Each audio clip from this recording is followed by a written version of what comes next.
Hi all. இன்னைக்கு நம்ம பாலிட்டியோட next video பார்க்கலாம். ப்ரீவியஸ் வீடியோவில் சிட்டிசன்ஷிப்பில் ஆர்டிகல் 5 to 11 வரைக்கும் பார்த்தோம். இன்னைக்கு நம்ம அதோட கண்டினியூஷனாக இந்த ஆக்ட் வந்து பார்க்கலாம். ஓகே, நம்ம லாஸ்ட் வீடியோலயே சொல்லியிருப்போம். ஆர்டிகல் 11 படி நம்மளோட சிட்டிசன்ஷிப் வந்து எப்படி கிடைக்கும், எப்படி டெர்மினேட் ஆகும், அந்த ரூல்ஸ் எல்லாத்துக்கும் பார்லிமெண்ட் வந்து ஒரு ஆக்ட் மேக் பண்ணும் அப்படிங்கிறத பற்றி ஆர்டிகல் 11 பேசுதுங்கிறத பார்த்துருக்கோம். ஸோ அதுபடி பார்லிமெண்ட் பார்த்தீங்கன்னா சிட்டிசன்ஷிப் ஆக்ட் 1955 அப்படிங்கிற ஒரு ஆக்ட் கொண்டு வருவாங்க. இது வச்சு தான் 26 Jan 1950க்கு அப்புறம் எல்லாத்துக்குமே சிட்டிசன்ஷிப் கொடுத்துட்ருக்காங்க. ஓகேங்களா? ஸோ இந்த ஆக்ட் படி சிட்டிசன்ஷிப் கிடைக்கிறதுக்கு என்னென்ன வேஸ் இருக்கு அப்படின்னா, ஃபர்ஸ்ட் வே பை பர்த், இந்தியாவில் பிறக்கிறது மூலியமா. அடுத்து டிசென்ட், அதாவது இங்க இருக்க சிட்டிசனோட நெக்ஸ்ட் ஜென்ரேஷனாக பிறக்கிறது மூலியமா. அடுத்தது ரெஜிஸ்ட்ரேஷன், அடுத்து நேச்சுரலைசேஷன், அடுத்து அக்விசிஷன் ஆஃப் டெரிட்டரி. ஸோ இந்த வேஸ் மூலியமா இந்த ஆக்ட் படி நம்மளுக்கு சிட்டிசன்ஷிப் கிடைக்கிது. இது ஒன் பை ஒன்னாக பார்க்கலாம். இந்த இந்த டாபிக்ல ரொம்ப இம்பார்ட்டன்ட் பார்த்தீங்கன்னா இந்த டேட்ஸ் தான். இது ரொம்ப கன்ஃபியூசிங்காக இருக்கும். ஒவ்வொரு க்ரைட்டீரியாவுக்கும் டேட்ஸ் கொஞ்சம் மாறி மாறி வரும். ஸோ அது மட்டும் நீங்கள் ரிப்பீட்டடாக ரிவிஷன் பண்ணி மைண்டில் வச்சுக்கோங்க. ஓகேங்களா? ஸோ ஃபர்ஸ்ட் பை பர்த் எப்படின்னா, January 26, 1950 அன்னைக்கு வரைக்கும் இருக்கிற சிட்டிசன்ஷிப் பார்த்தீங்கன்னா ஆர்டிகல் 5, 6, 7லலாம் உங்களுக்கு வந்திருக்கும். ஸோ Jan 26, 1950லேருந்து 1 July 1987 வரைக்கும் இந்தியாவுக்குள்ளே குழந்தை பிறக்குது அப்படின்னா, அவங்க அம்மா அப்பா யாராக இருந்தாலும் சரி அந்த குழந்தைக்கு இந்தியன் சிட்டிசன்ஷிப் வந்து கொடுத்தாங்க. ஓகேங்களா? அதுவே இது ஜான் இல்ல, ஜூலை. ஜூலை 1, 1987லேருந்து December 3, 2004 வரைக்கும் குழந்தை பிறக்குது அப்படின்னா, அவங்க அம்மா இல்லைன்னா அப்பா யாராச்சும் ஒருத்தவங்க வந்து இந்தியனா இருக்கணும். ஓகேங்களா? ஸோ இதில் வந்து அவங்க அம்மா அப்பா இந்தியன் சிட்டிசனா இல்லைனாலும் பரவாயில்ல கொடுத்தாங்க. அதே July 1, 1987லேருந்து December 3, 2004 வரைக்கும் என்ன ஆயிருக்குன்னா, அம்மா அப்பா யாராச்சும் ஒருத்தவங்க இந்தியனா இருந்தால் போதும்னு சொல்லியிருப்பாங்க. அதுவே ஆஃப்டர் December 3, 2004 என்ன ஆகும்னா, அம்மா அப்பா 2 பேருமே இந்தியனா இருக்கணும். இல்ல யாராச்சும் ஒருத்தவங்க தான் இந்தியனா இருக்காங்க அப்படின்னா, இன்னொருத்தவங்க வந்து இல்லீகல் மைக்ரண்டா இருக்கக்கூடாது. அதாவது ப்ராப்பர் டாக்குமெண்ட்ஸ் இல்லாம இந்தியாக்குள்ள வந்தவங்களா இருக்கக்கூடாது. ஓகேங்களா? ஸோ பை பர்த் என்னன்னா, இப்போ ரிப்பப்ளிக் டேலேருந்து July 1, 1987 வரைக்கும் அம்மா அப்பாவோட சிட்டிசன்ஷிப் பற்றி கவலையே இல்லை. அந்த குழந்தைக்கு இந்தியன் சிட்டிசன்ஷிப் ஆட்டோமேட்டிக்காக வந்துடும். அதுவே July 1, 1987லேருந்து December 3, 2004 வரைக்கும் பார்த்தீங்கன்னா யாராச்சும் ஒருத்தவங்க பேரண்ட்ஸில் யாராச்சும் ஒருத்தவங்க இந்தியனாக இருக்கணும். அதுவே December 3க்கு அப்புறம் பார்த்தீங்கன்னா 2 பேருமே இந்தியனாக இருக்கணும். அப்படி இல்லை ஒருத்தவங்க தான் இந்தியனாக இருக்காங்கன்னா இன்னொருத்தவங்க வந்து இல்லீகல் மைக்ரண்ட்டாக இல்லாமல் இருக்கணும். ஓகேங்களா? ஓகே. By dissent. டிசென்ட்னா அம்மா அப்பா சிட்டிசன்ஷிப்பை வச்சு குழந்தைக்கு வாங்குறாங்க. இந்தியாவில் பிறக்கல பட் இந்தியன் சிட்டிசன்ஷிப் வாங்கணும் அப்படின்னா என்னென்னு பார்க்கலாம். ஸோ ரிப்பப்ளிக் டேலேருந்து December 10, 1992 வரைக்கும்னா ஃபாதர் வந்து இந்தியன் சிட்டிசனாக இருந்தாங்க. ஃபார் எக்ஸாம்பிள் ஃபாதர் வந்து இந்தியன் சிட்டிசன், ஃபாரின் இருக்காரு, அவங்களோட ஒய்ஃப் வந்து அந்த கண்ட்ரி சிட்டிசன், அவங்களுக்கு குழந்தை பிறக்குது அப்படின்னா ஃபாதர் இந்தியன்றனால இந்தியன் சிட்டிசன்ஷிப் பை டிசென்ட் கிடைக்கும். அதுவே 10 December 1992க்கு அப்புறமா December 3, 2004க்குள்ளனா அப்பா எல்லாம் இப்போ இன்கேஸ் அம்மா இந்தியனா இருக்காங்க, அப்பா இந்தியனா இல்லைனாலும் பரவாயில்லன்னு ஜெண்டர் நியூட்ரலா இது வந்து மாத்திருப்பாங்க இந்த இந்த அமெண்ட்மெண்ட்ல. அடுத்து December 3, 2004க்கு அப்புறம் என்னன்னா, யாராச்சும் ஒருத்தவங்க இந்தியன் சிட்டிசனா இருந்து அதே மாதிரி அந்த பேரண்ட்ஸ் வந்து டிக்ளேர் பண்ணும் இந்த குழந்தை வந்து இன்னொரு கண்ட்ரியோட சிட்டிசன்ஷிப் வச்சுக்கல அப்படின்னா அந்த பேரண்ட்ஸ் வந்து அந்த குழந்தைக்கு சார்பாக டிக்ளேர் பண்ணும். அதே மாதிரி இப்போ ஒரு மைனர் பேபி இருக்கு, அந்த பேபி வந்து citizenship by descent, for example அம்மாவோ இல்லை அப்பாவோ இந்தியனா இருக்காங்க, விச் மீன்ஸ் அந்த குழந்தை வந்து பை டிசென்ட் இந்தியன் சிட்டிசன். ஆனால் ஃபாரின் கண்ட்ரியோட சிட்டிசன்ஷிப் வச்சிருக்கு அப்படின்னா அந்த குழந்தைக்கு 18 இயர்ஸ் ஆகி 6 மந்த்துக்குள்ள அதை வந்து ரினவுன்ஸ் பண்ணும். நான் வந்து இந்தியன் சிட்டிசன் தான், எனக்கு இந்த சிட்டிசன்ஷிப் வேண்டாம் அப்படின்னு சொல்லணும். அப்படி இல்லை அப்படின்னா இந்தியன் சிட்டிசன்ஷிப் வந்து போயிடும். ஸோ December 3, 2004க்கு அப்புறம் என்ன ஆகுது அப்படின்னா, இப்போ ஒரு குழந்தை மைனர் பேபி வந்து பை டிசென்ட் அப்பா இல்லை அம்மா யாராச்சும் ஒருத்தவங்க இந்தியனா இருக்காங்கன்னா பை டிசென்ட் வந்து இந்தியன் சிட்டிசன்ஷிப் வந்து கிடைக்கும். இப்போ யூஎஸ்ல பார்த்தீங்கன்னா, அந்த கண்ட்ரில பொறந்தாவே யூஎஸ் சிட்டிசன்ஷிப் குடுப்பாங்க. இப்போ ஒரு குழந்தை இந்தியன் பேரண்ட்டுக்கு ஃபாரின்ல பொறக்குது. அந்த குழந்தைக்கு யூஎஸ் சிட்டிசன்ஷிப்பும் கிடைச்சிருச்சு. இப்போ 18 வயசு வந்ததுக்கு அப்புறமா அந்த குழந்தை 6 மந்த்துக்குள்ள நான் யூஎஸ் சிட்டிசன் இல்ல, நான் இந்தியன் சிட்டிசன் தான்னு சொல்லணும் அந்த கிட். இல்ல அந்த கிட் இதை பண்ணல அப்படின்னா ஆட்டோமேட்டிக்கா 18 இயர்ஸ் ஆகி 6 மந்த்துக்கு அப்புறமா இந்தியன் சிட்டிசன்ஷிப் வந்து போயிடும். ஓகேங்களா? இதுதான் பை டிசன்ட்டோட ரூல்ஸ். அடுத்து by registration. The central government can grant Indian citizenship through registration. இப்போ இது வந்து இந்த டாபிக் வந்து கொஞ்சம் கன்ஃபியூசிங்காக இருக்கும். ஸோ ஒன் பை ஒன்னாக கவனிச்சுக்கோங்க. So persons of Indian origin PIOs. இப்போ பர்சன் ஆஃப் இந்தியன் ஆரிஜின்னா யாருன்னு ப்ரீவியஸ் வீடியோவில் நம்ம பார்த்துருப்போம்.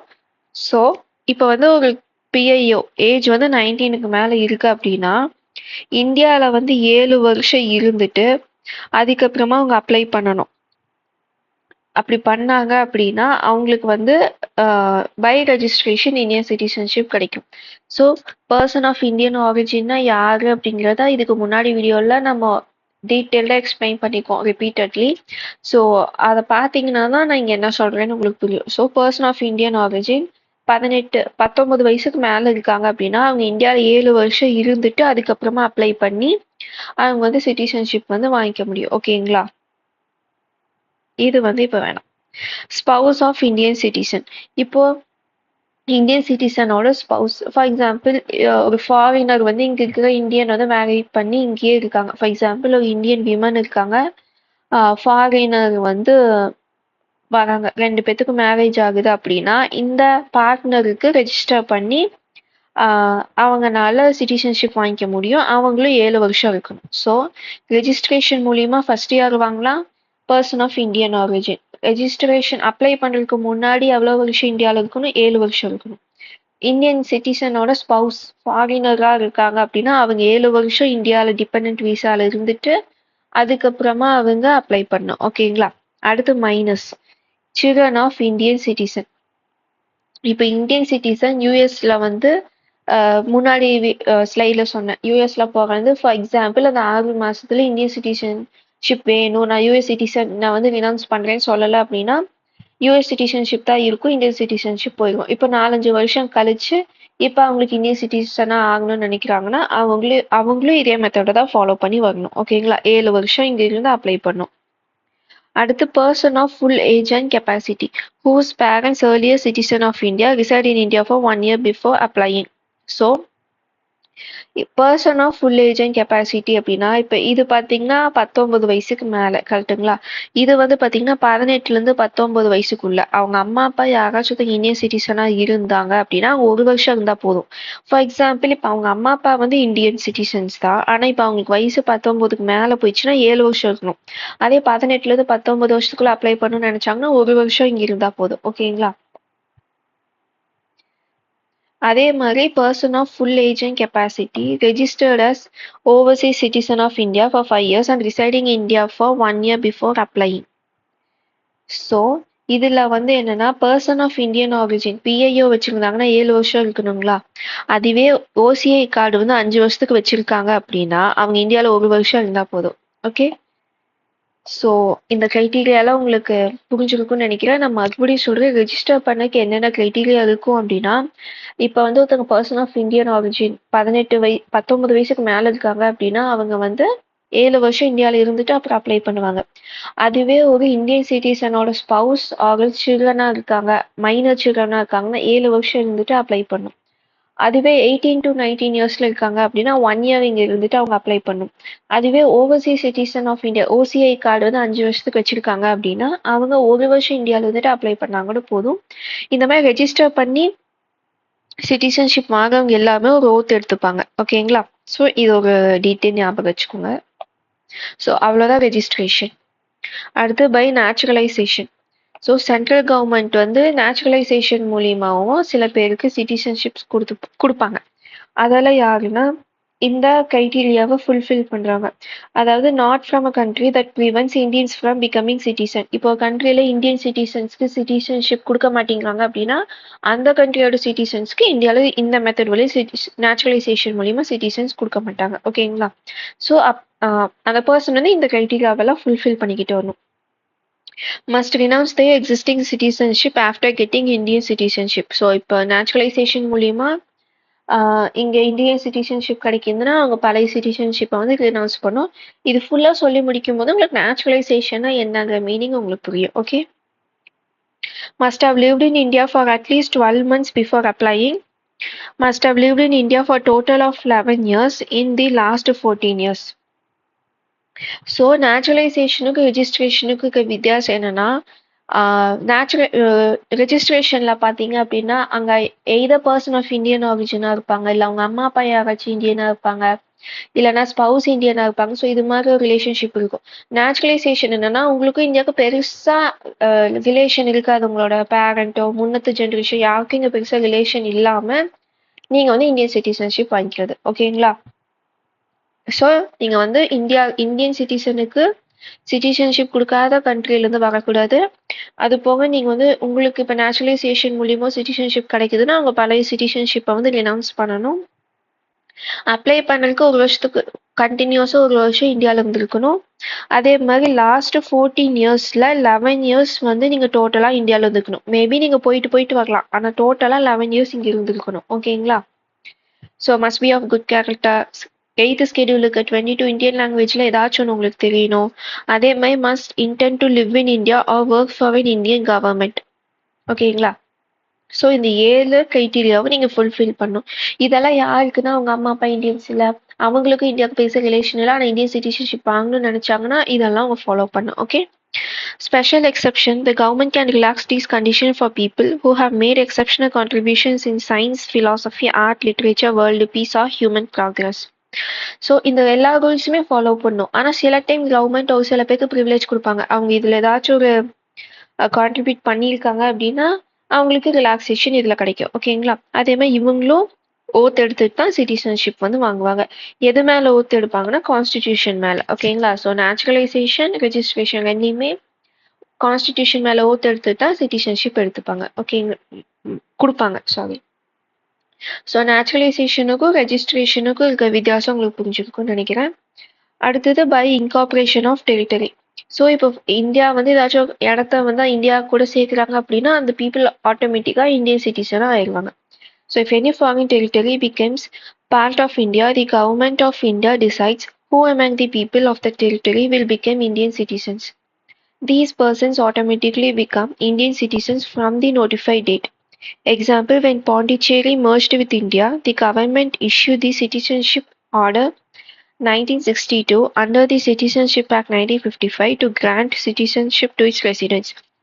So, பாண்டிச்சேரி இந்தியா கூட சேரும்போது பாண்டிச்சேரியில் இருந்தவங்க எல்லாரும் இந்தியன் சிட்டிசன்னு கவர்மெண்ட் இது இந்த ஆர்டர் மூலியமா சொல்லியிருப்பாங்க. ஓகேங்களா? So last way to get a citizenship எதுனா by incorporation of territory. So நம்ம வந்து இந்தியாவில் வந்து சிட்டிசன்ஷிப் எப்படி வாங்கிக்கலாங்கிறது ஆர்டிகல் 11 சொல்லியிருக்கோம். இதுக்கப்புறம் ரிப்பப்ளிக் டேக்கு அப்புறம் என்ன அப்படிங்கிற சிச்சுவேஷனை வந்து ஒரு ஆக்ட் பார்லிமெண்ட் கொண்டு வருவாங்க. அது மூலியமா நீங்கள் வந்து மேனேஜ் பண்ணிக்கலான்னு கவர்மெண்ட் கிட்ட அந்த பவரை கான்ஸ்டியூஷன் கொடுத்துருச்சு. அதுபடி சிட்டிசன்ஷிப் ஆக்ட் 1955 என்ஆக்ட் பண்ணியிருப்பாங்க. அந்த ஆக்ட் படி எப்படியெல்லாம் சிட்டிசன்ஷிப் இந்தியாவில் கொடுத்துட்டு இருக்காங்க அப்படிங்கிறத நம்ம பார்த்தோம். ஓகே. அடுத்தது பார்த்தீங்கன்னா ஒரு அமெண்ட்மெண்ட் ஆக்ட் வந்திருக்கும். த சிட்டிசன்ஷிப் அமெண்ட்மெண்ட் ஆக்ட் 1985. இது ஏன் இங்கே சொல்கிறேன்னா இன்னொரு வழி மூலியமாகவும் சிட்டிசன்ஷிப் டெம்பரரியே கொடுத்தாங்க. அது வந்து இதுதான் அஸ்ஸாம் அக்கார்டு.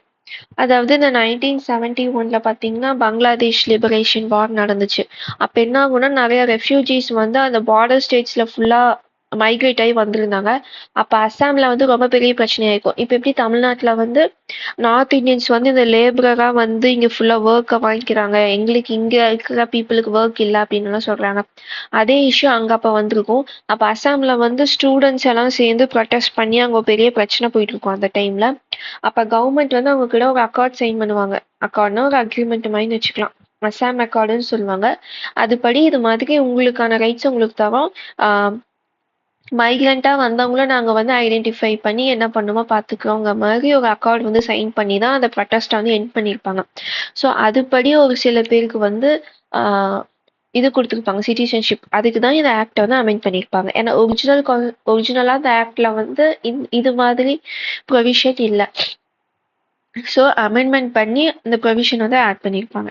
என்னன்னா, person who came to Assam before January 1, 1966 from Bangladesh and lived there since arrival automatically became Indian citizens from January 1, 1966. So இப்போ பங்களாதேஷ்லேருந்து 1966லயே வந்தவங்களுக்கு 1966க்கு முன்னாடி வந்தவங்களுக்கு அவங்க வந்து சிட்டிசன்ஷிப் ஆட்டோமேட்டிக்காக இந்த ஆக்ட் அமெண்ட்மெண்ட் வந்து தருது. அதே மாதிரி அதுக்கப்புறம் March 25, 1971 வரைக்கும் வந்தவங்க ஃபாரினராக ரெஜிஸ்டர் பண்ணியிருக்கணும். ஃபாரினராக ரெஜிஸ்டர் பண்ணி 10 வருஷத்துக்கு அப்புறமா அவங்களுக்கு வந்து சிட்டிசன்ஷிப் வந்து கொடுப்பாங்க. until then they have all rights except voting. So அது வரைக்கும் இந்தியாவில் இருக்கலாம், ட்ராவல் பண்ணலாம், எல்லா ரைட்ஸும் இருக்கு, ஆனால் ஓட்டிங் ரைட்ஸ் மட்டும் இல்லை அப்படிங்கிற மாதிரி கொடுத்துருப்பாங்க. ஸோ இது மூலியமா என்ன சொல்ல வராங்கன்னா, மைக்ரண்ட்டை வந்து தனியாக பார்க்காம இந்தியன் சிட்டிசனாக பார்க்கறதுக்காக இதை கொண்டு வந்திருப்பாங்க. ஸோ January 1, 1966க்கு முன்னாடி வந்தவங்களுக்கு ஆட்டோமேட்டிக்காக கிடைச்சிரும் சிட்டிசன்ஷிப். அதுவே 66லேருந்து March 25, 1971க்குள்ளே வந்தவங்க 10 years இருந்து ஃபாரினராக ரெஜிஸ்டர் பண்ணிட்டு அதுக்கப்புறமா சிட்டிசன்ஷிப் வாங்கணும். இதுதான் இந்த அமெண்ட்மெண்ட் வந்து சொல்லியிருக்கோம். இந்த அமெண்ட்மெண்ட் வந்ததுக்கான ரீசன் என்னன்னா, அஸ்ஸாம் அக்கார்டு வந்து 1985ல சைன் பண்ணியிருப்பாங்க. ஓகேங்களா? இது வரைக்கும் நம்ம எப்படியெல்லாம் சிட்டிசன்ஷிப் வந்து அக்வயர் பண்ணலான்னு பார்த்தோம். இப்போ எப்படி போகும், நம்மக்கிட்ட இருக்க சிட்டிசன்ஷிப் வந்து எப்போ லூஸ் பண்ணுவோம் அப்படிங்கிறத பார்க்கலாம். ரினவுன்சியேஷன்னா நம்மளா வாலண்டியராக அது வேண்டான்னு சொல்றது. Any Indian citizen of full age and கெப்பாசிட்டினா greater than 18 years. ஓகேங்களா? Can renounce this Indian citizenship by making a declaration. நம்ம டிக்ளரேஷன் கொடுத்து நான் இந்தியன் சிட்டிசன் இல்லை அப்படின்னு சொல்லிக்கலாம். Once the declaration is registered, the person ceases to be an Indian citizen. எப்பெல்லாம் இது எக்ஸெப்ஷன் வரும்னா, during a war, the government can withhold registration of renunciation. இப்போ இங்கே வார் போயிட்டு இருக்கு, அப்போ நீங்கள் வந்து நான் இந்தியன் சிட்டிசன் இல்லைன்னு நீங்கள் வந்து டிக்ளேர் பண்ணுறீங்க அப்படின்னா கவர்மெண்ட் அப்போ வந்து அதை வித்ஹோல்டு பண்ணுறதுக்கான ஃபுல் ரைட்ஸ் அவங்களுக்கு இருக்கு. ஓகேங்களா? Effect on minors. If a person renounces citizenship, then their minor children also lose their Indian citizenship. இப்போ எனக்கு வந்து ஏஜ் 30 இருக்கு, என்னோட மைனர் சில்ட்ரன், எனக்கு ஒரு பையன் இருக்கான் ஃபார் எக்ஸாம்பிள், அவங்களுக்கு வயசு 10ன்னு வச்சுக்கலாம். இப்போ நான் வந்து இந்தியன் சிட்டிசன்ஷிப்பை ரினவுன்ஸ் பண்ணுறேன் அப்படின்னா அந்த பையனுக்கும் மைனர் சைல்டுக்கும் சிட்டிசன்ஷிப் வந்து போயிடும். அந்த சைல்டுக்கு 18 வயசுக்கு மேலே வரும்போது அவங்க ரெஸ்யூம் பண்ணலாம், அப்ளை பண்ணி இது மாதிரி எங்கள் அம்மா அப்பா பண்ணதுக்காக எனக்கு சிட்டிசன்ஷிப் போயிடுச்சு, பட் நான் இந்தியன் சிட்டிசனாக இருக்கணும்னு நினைக்கிறேன்னு சொன்னால் ஆட்டோமேட்டிக்காக உங்களுக்கு மறுபடியும் சிட்டிசன்ஷிப் கிடச்சிடும். ஓகேங்களா? ஸோ ரினவுன்சியேஷனில் இவ்வளோதான். அடுத்தது by termination. If an Indian citizen voluntarily acquires citizenship of another country, the Indian citizenship automatically ends. So இப்போ நான் வந்து இன்னொரு கண்ட்ரியோட சிட்டிசன்ஷிப்பை வாலண்டியராக அக்வயர் பண்ணுறேன் அப்படின்னா ஆட்டோமேட்டிக்காக என்னோடது வந்து எண்ட் ஆகும். This must be done knowingly, willingly and without force or pressure. அதே மாதிரி வார் டைமில் இந்த டெர்மினேஷன் அதுவும் ஒர்க் ஆகாது. ஓகேங்களா? ஸோ டெர்மினேஷன் என்ன, நான் இன்னொரு கண்ட்ரியோட சிட்டிசன்ஷிப்பை வாங்கிக்கிட்டேன் அப்படின்னா என்னோட இந்தியன் சிட்டிசன்ஷிப் வந்து ஆட்டோமேட்டிக்காக போயிடும். ஓகே?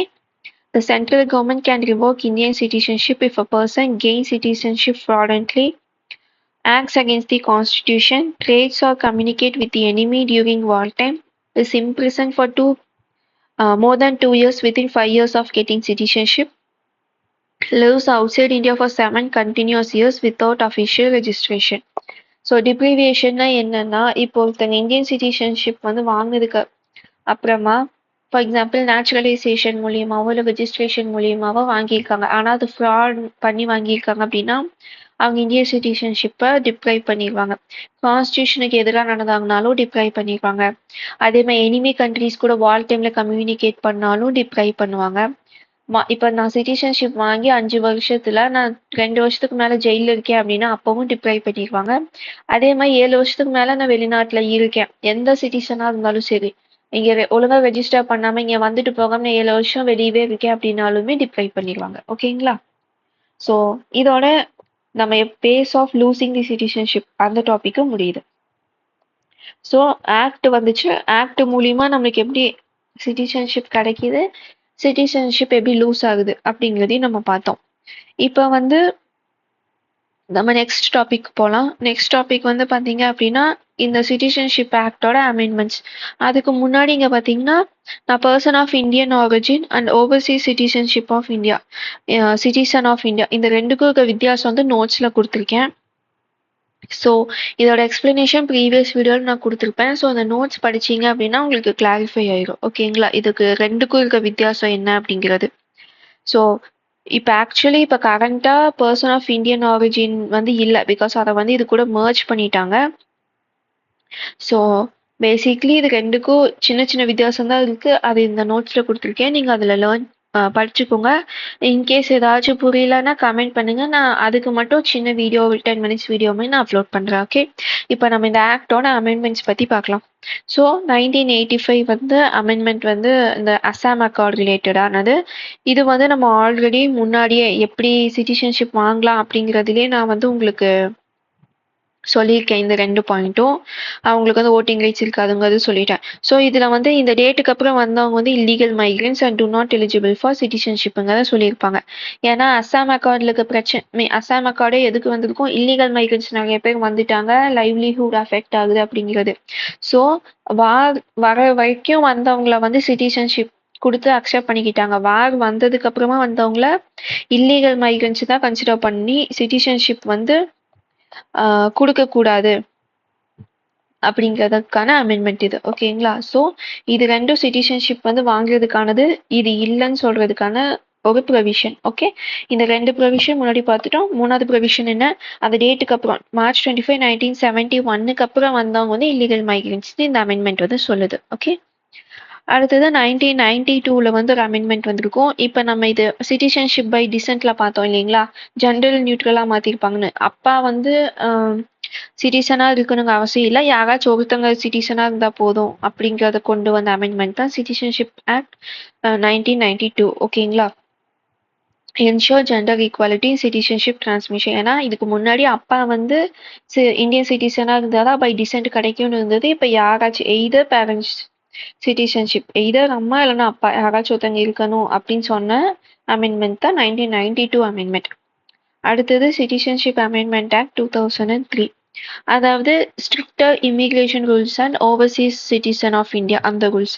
அதாவது இல்லீகல் மைக்ரன்ஸ் எல்லாம் யாரு அப்படிங்கிறத டிஃபைன் பண்ணியிருக்கோம். அதாவது foreigners who entered without valid documents or stayed beyond the permitted time. அதாவது ஒழுங்கான பாஸ்போர்ட், விசா எல்லாமே இங்கே என்டர் ஆனவங்க, இல்லை விசா எக்ஸ்பயர் ஆகியும் இந்தியாவிலேயே இருக்கவங்க, இவங்க எல்லாரும் தான் இல்லீகல் மைக்ரன்ஸ். அதே மாதிரி illegal migrants are not eligible for citizenship by registration or naturalisation. So இந்த 2003 வந்து ஸ்ட்ரிக்டாக இமிகிரேஷன் ரூல்ஸுங்கிறது இதுதான். இல்லீகல் மைக்ரன்ஸ்னு சொல்கிறது மட்டும் இல்லாமல் அவங்கள நேச்சுரலைசேஷன் மூலியமாவோ இல்லை ரெஜிஸ்ட்ரேஷன் மூலியமாவோ சிட்டிசன்ஷிப் வந்து கொடுக்கக்கூடாது அப்படிங்கிறதும் இந்த அமெண்ட்மெண்ட்டில் வந்து ஆட் பண்ணியிருப்பாங்க. அதே மாதிரி ஓவர்சீஸ் சிட்டிசன்ஷிப் ஆஃப் இந்தியா இதையும் இன்ட்ரடியூஸ் பண்ணியிருப்பாங்க. Does not grant full citizenship rights but provides benefits like multiple entry, life long visa. So ஓசிஐயோட ஒன் ஆஃப் தி ப்ரிவிலேஜ் என்னன்னா, நீங்கள் ஒவ்வொரு டைமும் இந்தியாவுக்கு வரும்போதும் விசா வாங்கிட்டு அப்ளை பண்ணிட்டு வரணுங்கிறது கிடையாது. நீங்கள் நிறைய டைம் இந்தியாவுக்கு வந்து விசா எல்லாம் வந்துட்டு போகலாம் அப்படிங்கிற ப்ரிவிலேஜ் வந்து நீங்கள் ஓசிஐ கார்டு ஹோல்டராக இருந்தீங்கன்னா கிடைக்கும். ஓகேங்களா?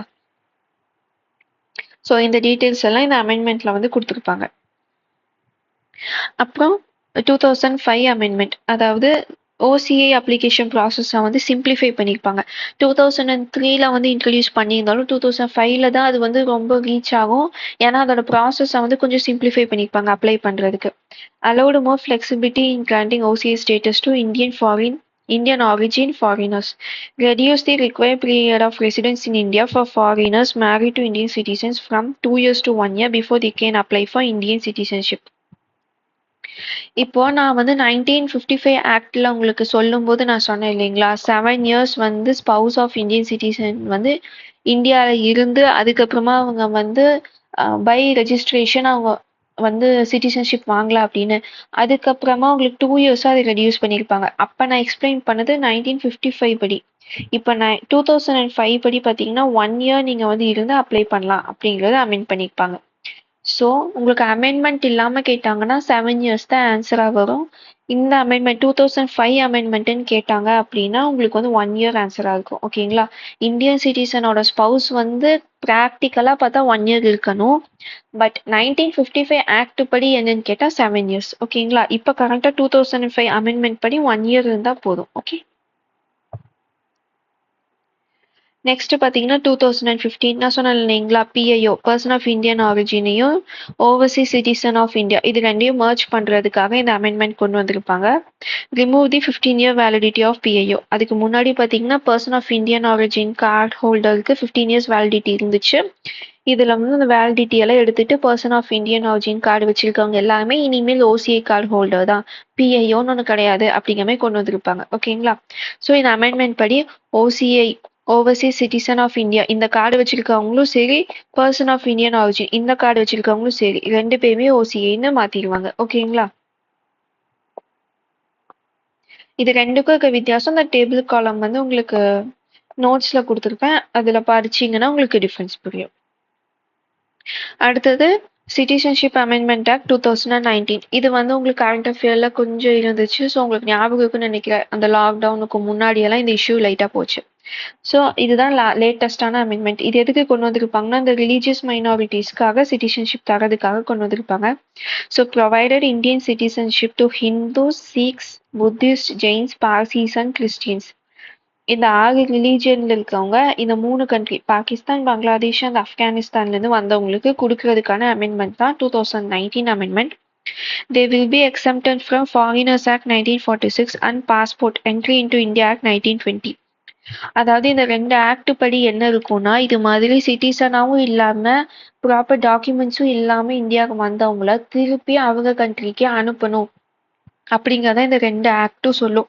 ஆனா இந்த அமெண்ட்மெண்ட் என்ன சொல்லும்னா, இவங்க எல்லாம் இந்த 6 ரிலீஜியனை சேர்ந்த இந்த 3 கண்ட்ரிஸை சேர்ந்தவங்க வந்து இந்த 2 ஆக்ட்ல இருந்து எக்ஸம்ட் பண்றாங்க.